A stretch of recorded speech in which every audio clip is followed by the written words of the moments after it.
What's up, guys? It's Ryan from the MXG channel. Again, quick update today. We know we expect these new KTMs to be announced in less than 2 hours now, but wanted to show you guys this last teaser video, so let's watch it real quick.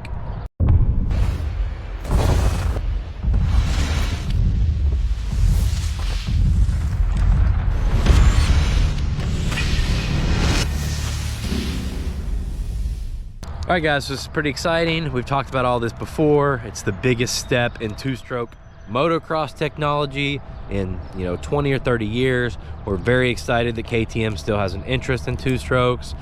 We want KTM, we want all the brands to be interested in everything dirt bike related, whether it's two-stroke, four-stroke, electric. I don't care how the bike's propelled. We just want it all out there and available options for everybody. So if you're not familiar, quick rundown what we know so far. The new two-strokes are throttle body injected, fuel injected, with electric start. No, there's no backup kick. Everybody's bummed about that.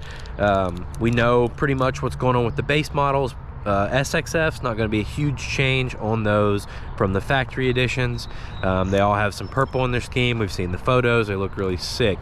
I want to thank you guys for, a lot of you guys have been watching all these videos, have came along this ride with me since I started making like TPI rumor videos back in like October of last year, and a lot of you guys have commented and just stay with me all the way through there. So I'm going to keep up with the moto news, KTM, Kawasaki, all the brands, try to keep you guys as updated as possible. So hang tight, and I'll drop some videos later in the day and we'll take a look at these new KTMs. Thanks again, guys. See you in the next one.